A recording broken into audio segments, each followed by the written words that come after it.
This morning, we are going to talk about the phenomenon of Boda accidents. Police says that at least 2 people die every day. At least. As a result of Boda accidents. At least 500 people die every year, and close to 1,200 go away with injuries. We're going to ask, what causes Boda accidents? Have you been involved in one? Have you had a relative being involved in a Boda accident? Abantu ba Boda bano mateka chi againa okuba. Other Boda riders, the problem over you who sit on the Boda. The passengers.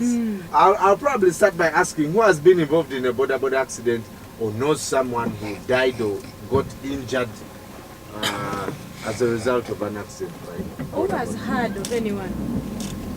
Yes. I was involved in an accident one time, though it wasn't so serious. And I think it was my problem. Hey. My hostess. How did it happen? Yeah, I told the guy to rush because I was late for work. So I told him, hurry, let's go, you're not going. Am I so heavy, that kind of thing. And before I knew it, I was under a car. I fell, I don't know how I fell, but I was just under a car. So I think the thing is two-way. Much as those guys don't really ride well, the passengers are also to blame sometimes. On several occasions, I see that most of the Boda riders, most of them are untrained people. They don't know the traffic law, because the way they overtake, the way they join, the speed they use, the speed limits they don't know. So most of them, someone jumps, the brother may be by a Boda. The next day he's struggling to ride the Boda. He doesn't know what is the traffic law. And eventually he joined the road. The road is very busy. He doesn't know where to brake. He doesn't know how to join.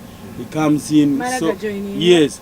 So in most cases, they are on the wrong. They don't know the road traffic laws. That's why they are causing accidents all the time.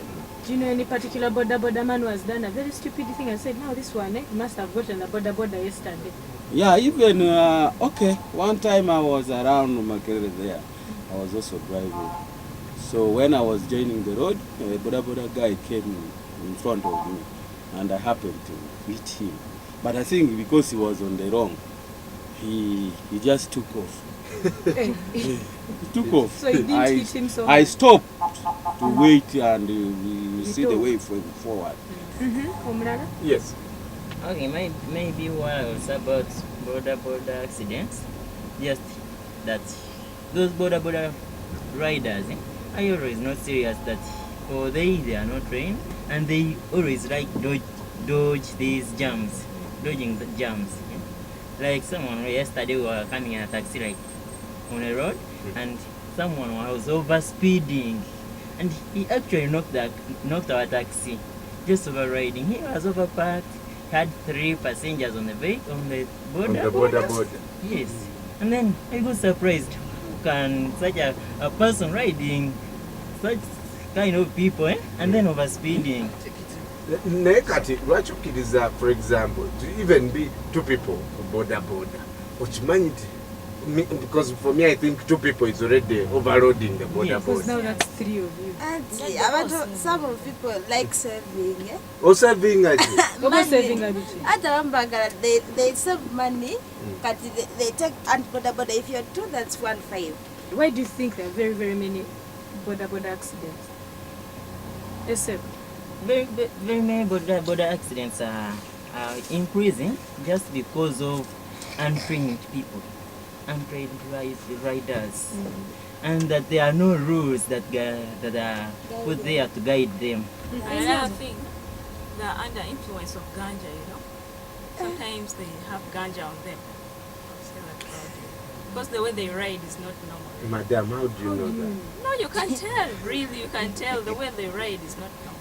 They have ganja. Wale nyeko Boda omusajja anyo danger. Charlie Chitia.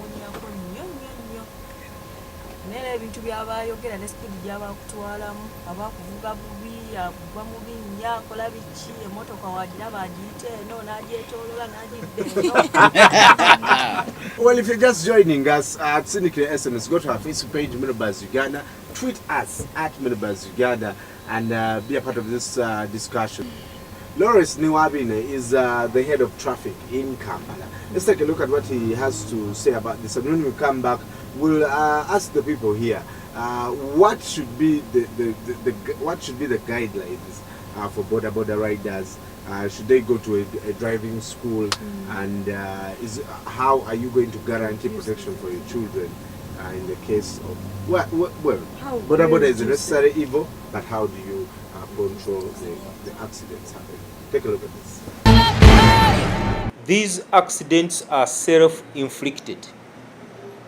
Self-inflicted in the sense that you see some professionals like a doctor, a teacher, a lawyer being ridden in the city center on a boda. And this boda rider jumps the traffic lights when he's carrying, for example, an engineer. Really, who is to blame? The person who is carrying you on a boda has never had any formal education. When you are in a hurry is when you think of jumping on a boda. And put pressure on the rider. The boda increases his madness and rides you, and you are flying on these roads. Can't you prevail over this rider and say, please stop if you are not riding me properly? These bodas you see in town, they come in containers. They come as spare parts, and URA clears containers. They are assembled in Endeavour, and the following day you find them on the streets without number plates. We need to have a bond where these bodas are controlled.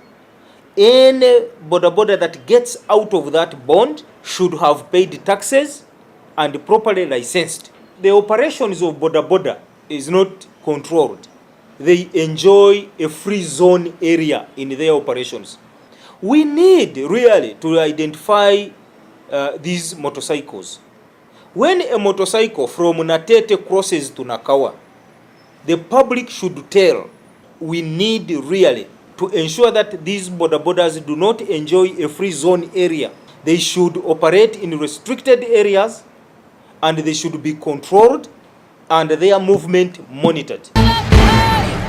Lawrence Niwabine, our reactions to Lawrence, Ayagamanto Mani, where gwe wasomako otegeera oli doctor oli engineer naye gwe bayisa ku bitaala ng'olaba ekitaala kya red nogamba jangu wako naye tonogamba boy bongako ondese speed ondese mani okirowoozako kyekyo sebo ekireeto ababalabola okufuna accident abantu abakulu abakola mu offices baba bakola bodaboda mwangu ye speed baleetera boda okuvuga speed eno bakolesa okufuna accident okubitaala nga biraga metoka kuba ebigere babita ku biti ngona mukula mukala teyanguyeku nkyerewere nze kyendaba nti abantu abamu bagala nnyo emirimu gyabwe okusinga obulamu bwabwe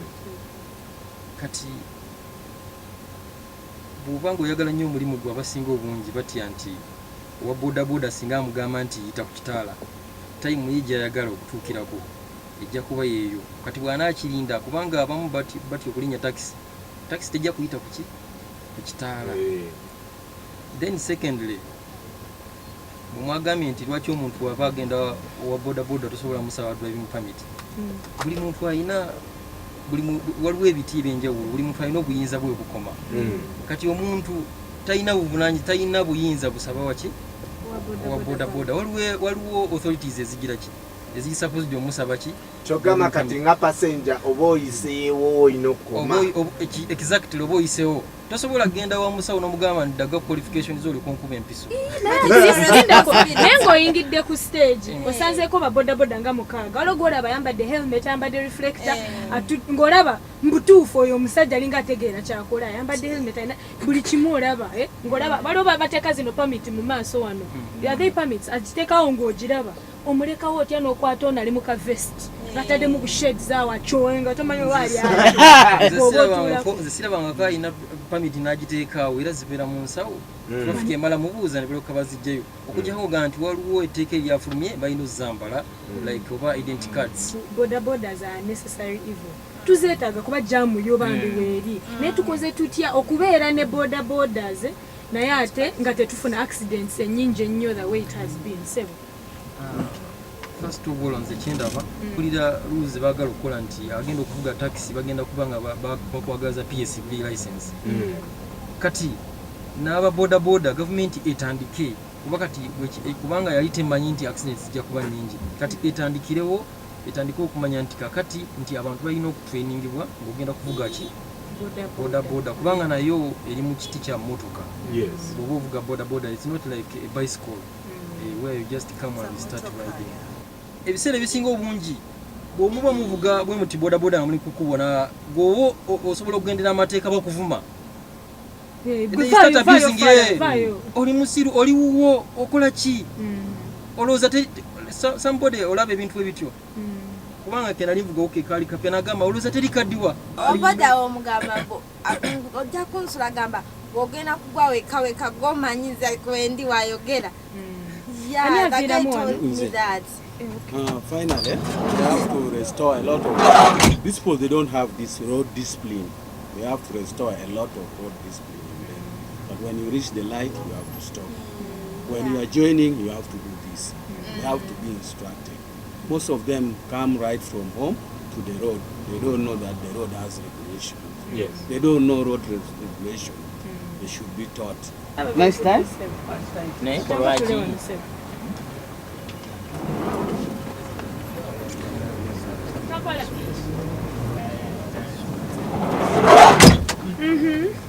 Okay. It seems like they are rowdy by default.